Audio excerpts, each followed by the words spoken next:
Hi. Hi, my name's Alistair. I'm really, really glad to be presenting this to you. I've been doing this sort of work for a very, very long time. And it's kind of weird, it's kind of out there, and it takes a fair bit to understand. When people ask me what do I do for a living, I actually haven't got an answer for them. I don't know how to tell them what this is. Like, it's so far out there, it's such a big thing that I can't, when I do say it's the secret on how to get the life you always wanted, it's the science and the physics around that, nobody gets what I'm saying. Nobody really understands it. And so I went so in order to answer that question, what do you do? I came and I put together this presentation so that people can actually get a sense of the work that I do and what I give to people. I would have been researching this for a good 10 years easily. And this is the answers that I've come up with about how life really, really works. What makes us feel good inside and what makes luck come to us on the outside. But it's work that nobody had a clue what I was talking about at all. And so when I talked about mysticism, I lost people immediately. When I talked about science, I held some. And so what I went and did was I went and figured out the multidimensional physics behind mysticism. Like, you know, it sounds like a tall order, but that's what this next little bit's all about. Okay, and so I'm going to present to you how we get the life we get, why we get the lives we get, and why we feel the way we do inside. All right, it's pretty epic, but it's also pretty basic. All right, my first picture is of a magnet. Isn't it pretty? It has, I just want you to notice these features about it. It has a line that goes through the middle, and it has these things that move in concentric circles around it. Like the electrons flow in that circular pattern. Here's one we prepared earlier. This is a magnet put down with a bunch of iron filings. You can see these same shapes recurring. Okay, and then we'll look at the human body. And I want to talk about the human body as electricity in motion. Now, we all know we have a nervous system. We all know how that works. My brain goes, okay, little toe, it's time to wiggle. And so this electron, this electrical signal will start in my brain. It will travel all the way down my body to my foot. My toe will wiggle, and then my toe will go, yeah, mate, I got it. And that electrical signal will come all the way back up. And all of that electricity in motion creates this magnetic field. And you can see this again. But I'll show you this again in a little more difference, because they're not the many peoples throughout history have figured out that there's a magnetic field around humans. This is a Hindu one. This is a Hindu diagram of the human body. I like this one because it actually has this central line of energy flowing up and down and the concentric circles around it. Yeah, look, they're not the only people. The Russian tradition also has this in it. This is a three-dimensional diagram of the magnetic field of a human being. The center one, this one this little one here, is solid, just like our physical body. And these ones are all not quite replicas, but they're all very similar. And what they are layers of intensity of that magnetic field. It varies in intensity, and those layers hold, well, different properties. And so the ancient Hindus and the Russians also figured this out. You'll see this pattern again where it's matched, this pattern of layers of intensity matched again in a picture like this, which is also part of the Hindu tradition, in which instead of having a whole Russian doll, they just have a section of that magnetic field. Yep, and they're not the only ones, and I've got 10 points for anyone who can name this object. Any takers? MRI. An MRI. What's an MRI? What does MRI stand for? Magnetic Resonance Imager. 10 points to you, love. Yeah, awesome. Now, this is in every 21st century hospital. And what is it there for? It's there to measure the aura. I mean, the magnetic field. I mean, the aura. It's there to measure that is flowing around the human body. And it's used to denote whether or not there's any health in it, how healthy it is or it isn't. It's a scanning machine for the aura, the magnetic field of the human. It's a pretty fancy machine. But not only did the ancient Russians, but the Hindus and modern medicine all come to the same conclusion, that the human body has a magnetic field. Now, if you're wondering just how important magnetic fields are to the human body, well, I have this picture here, and this is a standard, very, very standard diagram of a molecule. Sorry, of an atom, my mistake. And I want you to notice how much white there is in this picture. Just how much empty space. All those things, they travel in circles, but there's no little sticks for them to sit on. There's no rails that they spin on. It's all held together by magnetism. There's more magnetism in this than there is stuff. And, just in case you were wondering about other magnetic fields that you might be used to, I've got a picture of this one, which we're all quite familiar with. But this is the real learning curve, this piece here. And I want you to think for a minute about this magnetic strip. Every single one of us has this item in our pocket. And that magnetic strip holds information. And that information, when it's in contact with the machine, will tell you how much money you can or can't have. And it's exactly like this one. This magnetic field will also tell you how much money you can or can't have. This piece of information, sorry, let's not be funny about it. This is an epic amount of information in here. This human magnetic field is here to hold all of your memories, all of the ways you act, all the things you say, all of your emotions, everything that you're used to, everything you are, every part of you that's not physical. It's all held together in here.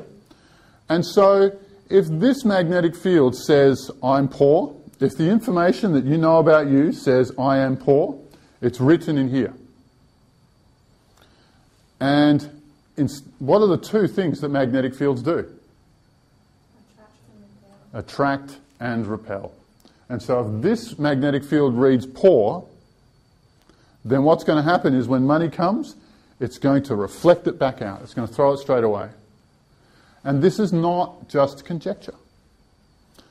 I'd like to talk about the dream of winning Tattslotto and the nightmare that usually it ends with. It's a sad story, but 90% of people who win Tattslotto end up bankrupt 3 years later. 90% of them. Now, in my mind, I'd just, for humanity's sake, I'd like to believe there's not that many idiots in the world. That 90% of people are not idiots. I mean, in order to lose $1 million in 3 years, you have to literally set fire to $1,000 a day. That's hard work. Like, I can party pretty hard, but to do that for 3 years running would be quite a challenge. Now, I don't think that's what's happening here. I really don't. I think what's happening when you look at the demographics of who buys Tattslotto tickets, these guys are usually earning under $40,000 a year. They're not rich. And so what happens is this magnetic field, the information that's in here, says, I am poor. And so when $1 million comes in, the information here goes, oh, you can't have this money, you're poor. This reads wrong. Bang, bounces it straight out of their lives again. 90% of the time, people who win Tattslotto end up bankrupt. And I think the other 10% come to terms with having it easy. It's really quite a challenging thing. But there's more, when I looked at the Hindu religion has quite a lot of good information on this, about this. They use words like etheric body and astral body, upper astral, and for me, those words don't have any meaning. I can't use them. I can't do anything with them. I can't give them to people. They're not concepts that I can play with. However, what I did manage to do was turn these magnetic fields into words that we can use. And so this red one here is I call it the screen of the computer. It's the what I'm thinking now field. And so it's absolutely the most intense magnetic field. And when I'm really angry, when I'm feeling really, really angry, nothing can penetrate this. No other information can be processed because this is completely full. The screen is completely full of anger. And if you ever heard of Jerry and Esther Hicks, they say if you use this screen, this highly intense magnetic field, if you use it and concentrate on a bright red sports car every day of your life, it's inevitable that a bright red sports car will come to you. Absolutely inevitable. Now, I like that story, but this is also the hardest magnetic field to control. Anyone who can pin their mind down and think of the same thing for 10 minutes, man, you deserve a gold medal. You really do. Like, it's a tough gig. However, so this is the screen of the computer, and the rest of this is the hard drive. And what's going on here is you have this orange layer here, which is the emotional body. Yeah, well, I think that's just luck with this, actually. I think it's just luck. It's just any old colour will do. But this orange one here is the... could you close the door? This orange one here is the emotional field, where all of the data of all of your emotions lives. And this one here, this yellow one here, is the intellectual field. This is where all of your thoughts live. And so most people, and in every case, emotions outweigh. They're much more intense than thoughts. We all like to think that, sorry, we'll have questions after, bro. No. Yeah. We all like to think that we're logical people, but the fact of the matter is emotions trump logic every time. And advertising really understands this. And so, like, when I saw the advertisement for the Holden Ute, like, it's a $40,000 car. Looks pretty cool. But, in order to buy that car, there's a lot of questions that need to be answered going, am I going to make money out of this? Is it a good investment? Am I going to keep making money? Is it going to be better than the last car I had? Is it going to do more? Blah, blah, blah, blah, blah. And this is the intellectual decision that should sort of go, this is the intellectual process that one should go through when they're buying a new car. What does Holden do? What does the advertising people say? Well, they know that this is an emotional question. So their whole advertising gig is, I just want one. That's it. I just want one. And that's an appeal to the emotional body. That's a superior processing part to the intellect. Psychology, and so emotions will trump intellect every single time. And this is what makes psychology, and working in AA management, we made some really nasty jokes about psychologists. We found them almost useless. And why? Because most human beings' problems are in this emotional field. It's the one we have the least control over. And psychologists will try to logic into our emotions. They try and push logic into our emotions. And what happens is you have a weaker magnetic field trying to enforce itself on a stronger magnetic field. It loses 99% of the time. It's a waste of time. It's nice to talk it out, but all it is this person thinking it through a little bit louder and a little bit clearer. It's a bit sad that that's the system that we have to get through madness.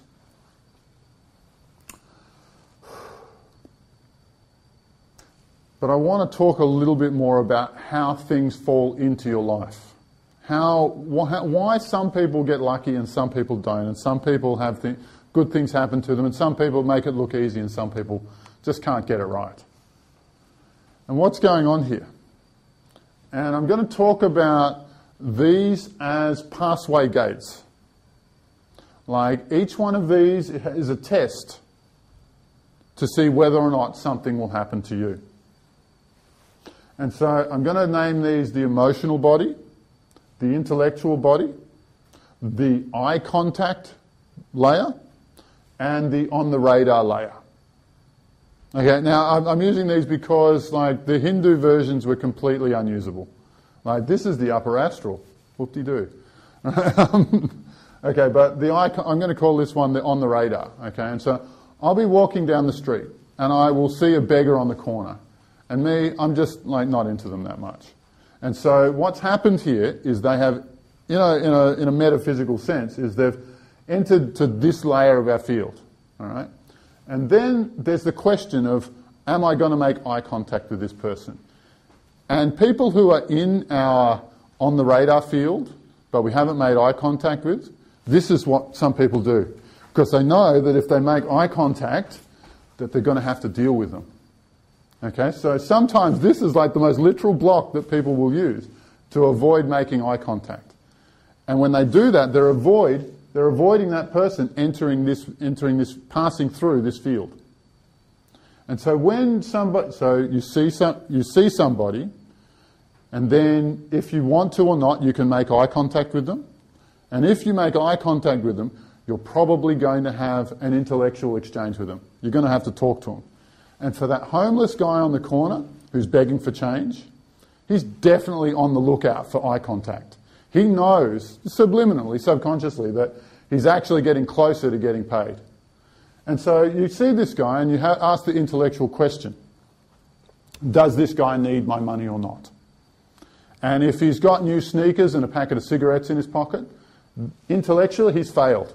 And if I say no, he doesn't need the money, bam, he gets bounced out of my life again. But if I look at him and he's got a pair of trousers on that's only got one leg, then I think maybe, oh yeah, he probably does need the money. He probably needs it. And then, and whether that question's a yes or a no is whether or not he will pass through the intellectual body. He will pass through that intellectual field. The next part is the emotional field. And do I feel guilty? It's an emotional question. Do I feel guilty for being rich? Do I feel sad that he's poor? Or do I hate him for being a loser? And no judgment on any of those statements. They're all valid. But the real question is does it pass through emotionally or does it not? Do I actually, is my emotional response say yes to this person or is it saying no to this person? And what happens when I finally say yes to this person? Well, then I walk down the street and go, here you go, mate, here's some change. And it enters into the physical world. It's not really any different from falling in love across a crowded room. You might be on the lookout for someone, and then you make eye contact, and then you say yes to each other through each of these exchanges. And that's how one would fall in love across a crowded room. However, to do that, these situations have to match. It's an interesting little game where there's a heck of a lot of information there. And physically, the closer you get to somebody, the more of it you're exchanging. And so falling in love across a crowded room happens every day. Why? Because this is the physics that it goes by. I'm looking for somebody in my age range who dresses like I do, who looks like they're having fun, and I want to be around. Bam. I will go and talk to that person. I will spend time with that person. But those are all yeses in my field. But there are some exchanges where the match isn't so pleasant. And so I want you to imagine, say a bully walks into a room of 50 people. And without talking to anybody, in the first 30 seconds, they already know who their next victim is. They already know who they're going to predate upon. Why? Because all I have to do is feel out the magnetic fields in the room and go, which one matches me? So the bully will find the victim and they'll just be brought together by magnetism. That's all it is. Now, intellectually, nobody would play either role. Nobody would want to do that. It's just not a positive way to exchange with people. Nobody would say, I want to be lorded over. I need to be a victim. Nobody says that. It's just however, this is the fact in our emotional field. If we were used to this as a child, if we grew up with this, then this is the emotional fact. And I'm going to walk around in my life trying to magnetize the same situation over and over and over again. Why? Because this says so.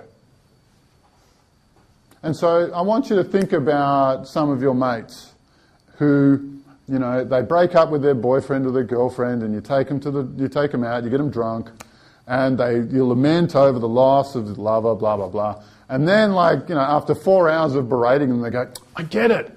Maybe I should date a different kind of chick. Maybe I should do that. And then, 6 months later, you'll see them dating the same person with a different name. Does this happen to people? Yeah, it looks like it. Yeah, you know this one. And so it's almost involuntary. It's actually one of the craziest things. People do the strangest, craziest things. And why? Because the information says so in here. The emotional body is the absolute strongest magnet that we have. It is the message that we send out to the world on a constant basis that tells us tells the world what to give us. We transmit this information to anyone who's near.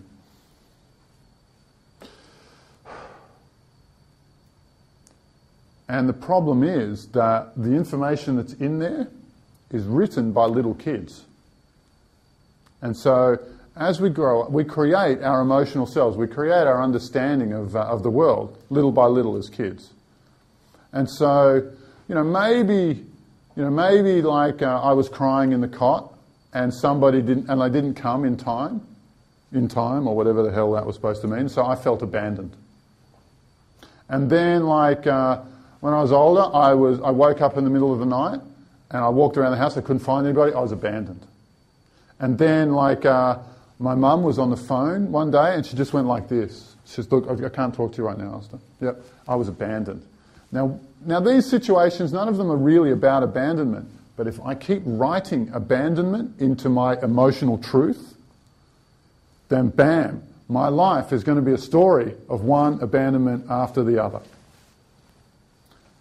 Now, it's really annoying that, we write these when we don't understand what we're doing. We don't understand what we're creating for the rest of our lives. We're building it in here. And everybody's got something. Everybody's got their own individual story. Mummy didn't love me. Or Mummy loved me too much, I feel smothered. I don't know how to go on. Whatever the hell whatever it is. Everybody's got something,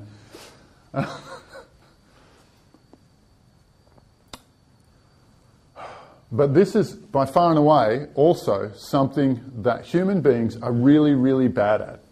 Really bad at. I want you to think about our culture for a minute. I want you to think about 90% of the movies you've watched. And they all say something really similar. Right? In the first 10 to 15 minutes of the movie, the hero is set up with a problem. The hero needs to do something, but they don't have the guts, they don't have the nous, they don't have the fast talking, whatever it is that they need to get through the situation. And then they spend 75 minutes of the movie going through life experiences. And then at the end, when they're confronted with that situation a second time, they have what they needed to do it. That's a real pain. My life doesn't have enough time to do that. I don't want it to be that way. And so what's going on in that 75 minutes is he's rewriting parts of his emotional field, our hero. What if you could just download the information you needed? I'm not joking. What if you could turn around and say, instead of abandonment, I want to be loved and accepted by everybody? What sort of things do you think would happen in your life? How much change do you think? How quickly would it happen? This is why it's so challenging for me to explain this to people and for it to make sense. It takes a little while to explain all of this precursor material before I can say the real buzzer. To, as an adult, go back and rewrite how you feel inside all the time. And when you are being you, and when you feel, let's say you spend some time reprogramming your emotional self, rewriting the information that's in there. Instead of waking up feeling tired and angry every morning, you could wake up feeling refreshed. It's kind of like you being you. You walk into the situation, and because you are who you are, and the way you act and what you say and how you respond to things, you get what you get. And that's your life.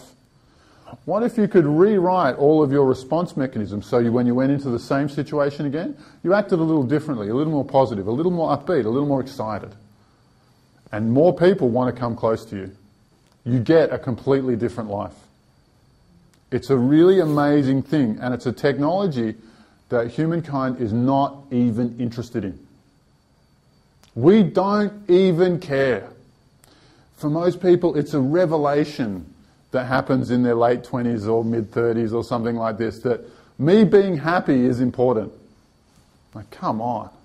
This is something that human beings just do not use or think about. However, all of our lives, we're bouncing around into people and like letting them live out their foibles over and over again. Every relationship breakup is about another foible that never got corrected, about another personality flaw that just expressed itself one more time. And human culture would change. If everybody could be happy, accepting and honest, wow, what a different world we would have. And all it takes is to rewrite this emotional body. With the intellectual body, we can pick up a book and read the book and go, that idea is better than the idea I had yesterday. I'm going to use that new one. The emotional body is really easy to rewrite. Sorry, the intellectual body is really easy to rewrite. The emotional body, no way. Like, you break up with your partner and it takes a year or two to get over them. It's not like picking up a book and go, thank you, goodbye, that relationship was great, and close the book on it. It takes a year or two, and you annoy all your mates because you're really sad and lamenting, and every time you get drunk you cry about them. It sucks.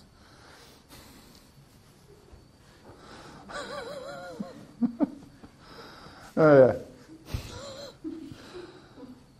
But imagine what it would look like if we all just stepped forward in this. And we can actually be the happy and forthright.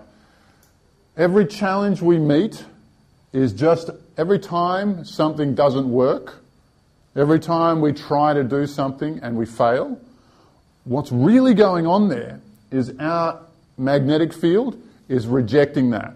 And there's a little piece of information in there that says, no, don't come in here. Success, don't come here. Dream life, I don't want you. It doesn't happen. If you could reprogram this every day, instead of this, it'd go, come on, baby, bring it on. It would be beautiful. And that's what I offer. This is what I work with. And I've studied lots of different stuff to get it, to bring it together, to offer the best system I can. The best system I've seen, actually. This knowledge is stored in some places on earth. And this is all of the religions. This is what they were all talking about. They're all talking about the same thing. Whereas we talk about our soul or our spirit, and that's all this ever was our soul or our spirit. It's just a part of us that isn't physical. That's all there ever was to it. And so every religion spends all of its time talking about how to improve your spirit, how to be spiritually good, how to be spiritually upstanding. And all the messages are kind of the same because they're all dealing with the same physics. They're all dealing with the same natural laws that happen on these other dimensions. Now, most of these have actually lost this information. Like, and how does it work? You get this, how does it work? Why did they lose all this information? And so you get these incredible multidimensional engineers. These guys like Jesus or Moses or Muhammad or Confucius or someone like that. And what they do is they absolutely have mastered this physics. This multidimensional physics, they nailed it. And they wrote a book about it. And they tried to teach it to people. And some of them got it and some of them didn't. And over generations, the quality of the engineering that they were working with started to drop. And then it dropped some more. And then they couldn't actually do their job right. And when that happened, they just all went back to the book and they go, everything you need to know is in this one book. This guy 2,000 years ago said so. Give me a break. Give me a break. And I actually became a reverend. One of my titles is a reverend, just because I really wanted to nail that one. I really wanted to get on top of the Bible. It's It's called Serenity Ministries. Yeah, there are more than 10,000 religious institutions represented in Australia at the moment. It's one of the smaller ones. But all of these, most of these guys are just living off an echo of the engineering that these original masters were able to deliver. The two groups that have still got it are these native peoples. It's their tradition, it's their way of life. And the other group is the Buddhists. They've still got their engineering. They still manage to do their job well. Yeah. But, so what is all this? And the other thing that I had a lot of trouble with is if it's all around us, how come we never sense it? How come we never feel it? How come we can't make contact with this extra-dimensional stuff? And it looks like this. This is the science of why don't we see auras. And I'm going to talk about these two retina in here. These two light it's where the petal hits the metal in the human eye. In the retina, it's where it receives light and turns it into information the brain can process. Now, these two retina are limited. They are only able to see, give or take, 1% of the light spectrum. The rest of it is invisible. Nowadays, thanks to technology, if you want to see in this direction, in this lower spectrum of light, you can get a machine that will help you see in infrared. If you want to see the other way, ultraviolet. There's machines that will help you see this. But these days, it's really not known we're not expecting to see anything different there. But the fact of the matter is, there's a lot to see there. And so this visible spectrum of light, we only get the AM dial of a radio. We only get a tiny little bit of what's available. And it's just like, the rest of it's kind of like a dog whistle. It's out there, we know it happens, but we can't hear it. And I'd also say that we physically can't touch it either. I'd say our human body is limited to only operate on this one plane of existence. And this is how bigger slice of reality we're actually involved in. Our DNA also supports this. 4% of our DNA, it's a very complex piece of code. It's like a computer code. Instead of using ones and zeros and having a binary code, it's a quadrinary code. And it uses these really long-winded words, these long-winded acid types that are much easier understood as C, T, G, and A. And that's the coding. It's a quadrinary code. 4% of it is enough to tell every cell in our body to grow into all of this incredibly complex machine. There's a lot of information there. The other 96%, I think, is to grow this into what it is. And there's a lot of this. It's a very big object. Yeah. However, we're not lost. We're not completely at sea. We have a third retina. These little rod and cone structures, which are the active nerve centres that receive light. We also have them in the pineal gland, which is right in the very core of our head. Now, Mother Nature doesn't build useless things. It just doesn't do it that way. And so why would we have an eyeball in the middle of our head if it's always going to be in the dark? What's that about? Why would you do that? That's a silly thing to do. Right, okay. Except it's there to receive an expanded spectrum of light. It's there to receive a really, really, what's the word I'm looking for? It's there to see all of this. The fact of the matter is, though, our culture is working damn hard to switch it off. There are three things that cripple this third retina. One is fluoride, which is in water, which we put in our drinking water. It's there so that we can't see in other dimensions. The tiny fraction of it that actually goes to little kids brushing their teeth, are you kidding me? Like, is that less than 0.5%? I don't know what the number is, but can't be much. It's not a good reason to put what's known to be a neurotoxin in the water. It's there to limit us from this. The other two are sugar and alcohol, both incredibly available in our culture. Now, every legend or every saga, every fable you've ever heard, they're all about crossing into these other dimensions. And they have populations there. And so, like, have you ever heard of angels or fairies or ghosts? These guys live in the same physical locations, but they live in expanded spectrums of light, in other dimensions that we don't readily see until we activate our third retina. Once we activate that, then we can receive the light spectrum that they appear in. If you've ever seen a ghost, maybe you haven't seen a ghost, but you may know about ghosts, where they appear and disappear. And all it is a ghost stepping into our light spectrum and going, hey, check this out, and disappearing just enough time to spook everybody. Just enough time to make it freak everyone out. Right? And that's all there is. You hear about these miracles where the angel appeared or Mother Mary was hanging out over a fountain, and all it is they just step into this spectrum of light for a little while and then they go away. Nothing else to it. But I've been doing a lot of different research, this work that I've been doing has expanded into a really broad place, and it takes me into a lot of different fields. And I tried to create an application that would make sense to people. And what I came up with was this. That's a plant. Plants have magnetic fields too.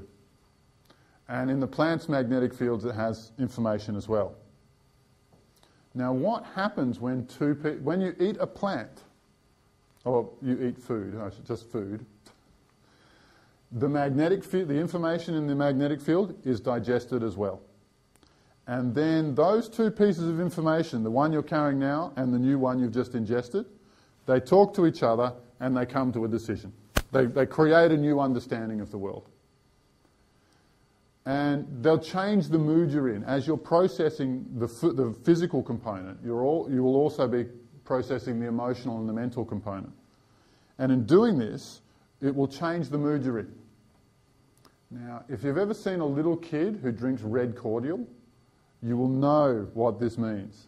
Everybody fully understands it. When a little kid drinks red cordial, they turn into a fire engine. They get real loud, they run everywhere real fast, and they always end in a disaster area. There's no other way and everybody knows this.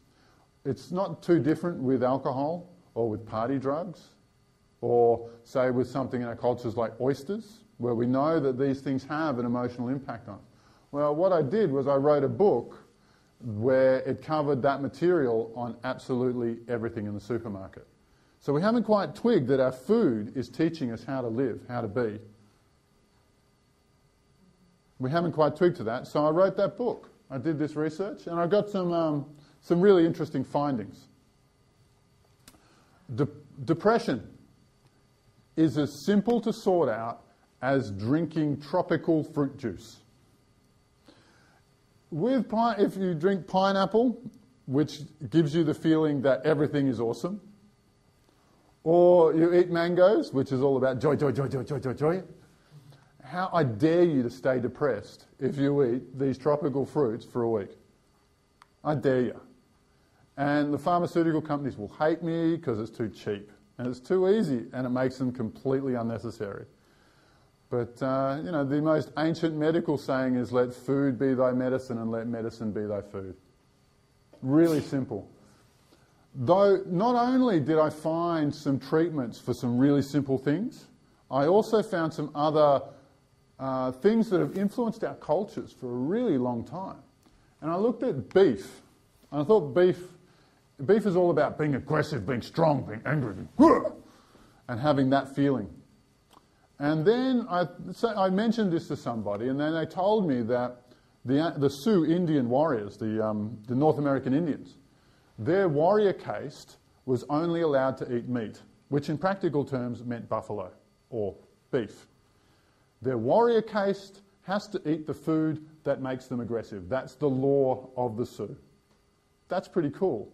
But then you find another group who do exactly the same thing, who are culturally in no contact with them. And that's the English elite bodyguard of the Queen, are also known as the beef eaters. The most aggressive people in the whole culture are allowed to eat nothing but beef. And then you have a look at the Buddhists who just refuse to touch it because they're too busy being pacifists. It's kind of amazing, like what sort of strands of information you pull out of this. I was really, really stunned. But this one made me laugh the most. Garlic. Now, what are the two countries? What are the two countries that eat the most garlic? Italy, good. France? France? Yeah. Those two countries that go. And they're the most expressive people you'll know. They can talk, they always talk with their hands. They can't hold themselves still. These two countries are also the only countries where having a mistress, a married man having a mistress, it just sort of happens, you know? My whole point here is, and it's a funny, weird story, but my whole point is that their cultures are defined by the foods they eat. And so it's almost pointless to talk about East and West unless you talk about rice-eating cultures and wheat-eating cultures. And the basic premises of life, like these are huge parts of their diet, and the premises of life that set up their whole cultures, the whole way that humans interact, in my opinion, is programmed through what they're eating. And here's the scariest thing that I found. I call it the rat race diet, the rat race breakfast. Bread, it's called toast and coffee, all right? You know you shouldn't, but everybody does it. It's just one of those things that happens while I'm rushing out the door. I've got to get something in my belly. And toast, white bread is the one that I aligned up to slavery. When I did the reading on what its multidimensional gift was, it taught you how to be a slave. The basic premises that it gives you are how to be obedient and do all the work. You mix that with margarine, which tells you not to try anything new ever, and then you mix it with coffee, which keeps you on the treadmill. Got to keep moving, got to keep doing something else, whatever comes next. I can't slow down. This is the mentality. And so those three in combination, I call them the rat race breakfast. Please dodge it. Find a new way of living and take a little bit more time to care about your body, but more to the point, care about your mind and the way you think and feel. I wrote this book. It's not that it has lots and lots of pretty pictures. It's very, very easy to read. It's for sale via my website. I really hope that you take the time to buy it.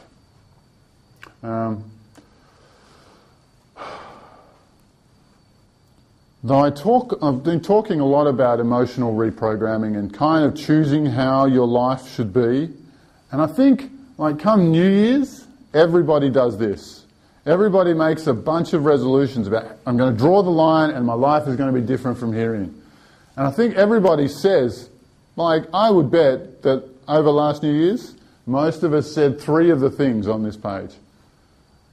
Most of us said, I would like to do that. I want my life to be about that. And unfortunately, without the technology to write this into our emotional body, into the dominant body of our lives, without the technology to do it, this is wishful thinking. That's all it ever was. Do my training, and when you delete a particular sadness, let's say I feel alone. When I reach into my giant hard drive and I find the part that says alone, I can delete that aloneness and I'll never feel that ever again. The software for me to feel alone is gone. And it's actually impossible for me to do that. I've tested it over and over again. Nobody knows how to do it. They try as they might, but they can't feel the same way they did before. It's a really powerful thing. And also, one of the other things it does is, as you're just walking about your day and your mind's going over all of your experiences, if you remember an experience where you felt alone at the end, then you will remember that a little bit differently, and you cannot actually fall into that doldrum of feeling alone anymore because it's just not there. The trap is not there for you to fall into. And thirdly, you'll magnetize a completely different situation. So instead of your magnetic field calling out to the world to create situations for you that end in you feeling alone, it will then call for something different. It will call for community. It will call for togetherness. It will call for human warmth. It's a beautiful thing once you get it going. Now, before the beginning of this talk, I told you my story that began as a homeless, crazy person. And I want you to, you've met me, I've been talking for a little while, you kind of get it. That guy is not here anymore. That guy is completely gone. He's deleted. I remember him, but I can never be him again. I can never fall into that same situation because my magnetic field says I will have something different forever. I would really, really like it if you guys would come and do some training with me. I believe you guys would really, really like it if you came and did some training with me too. It changes everything. I have enough material about rebuilding ourselves and creating who we want to be. That enough to fill a diploma. If my courses can go for a couple of months, but for people who really want more, they can go for a couple of years. What I do is I track through as many religions as I can find and pull the engineering meat out of them. And then use that, work that into a system that absorbs all sorts of techniques. I have kinesiologists who are twice as strong. I have Chinese medical students, Chinese medical doctors who are my students, whose effectiveness at diagnosis and treatment is doubled in the first year. They just nail it. Because they know that the real problem is in the extra-dimensional body.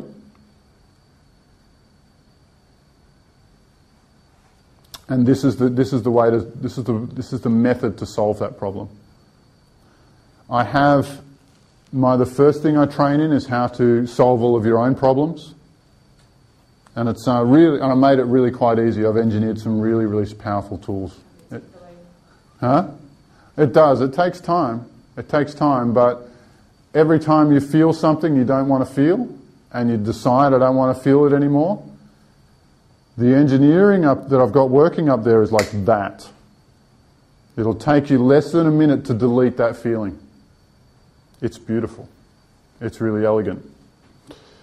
I have training for people who want to heal themselves. I have training for people who want to heal crazy people. I have I do training in something called medical intuition, because about a month ago I worked this system to evaporate somebody's cancer inside their body, no surgery required. That was my first one. I'm sure there will be many more. I also have trainings in dealing with all of the other populations that are flying around out there in the multiverse, and also work to do with planet Earth's magnetic field and to heal the planet as a whole. It's a pretty extensive body of knowledge, and it's pretty full and it's pretty rich, and it's pretty damn exciting. And it's the cutting edge of a technology that is completely organic. It's a technology where human beings are the whole game. Everything we ever needed is already here. And it just makes everything feel wonderful again. I'll be hanging around for a little while. If you're curious or interested about more, or if you have some questions, then I'll be here for that. I'm just going to grab myself a drink of water because I'm incredibly dry. Yeah, the toilet's in the up the hallway, but Thanks heaps for coming along. I'm really glad you guys took the time to listen to this. Thank you very much.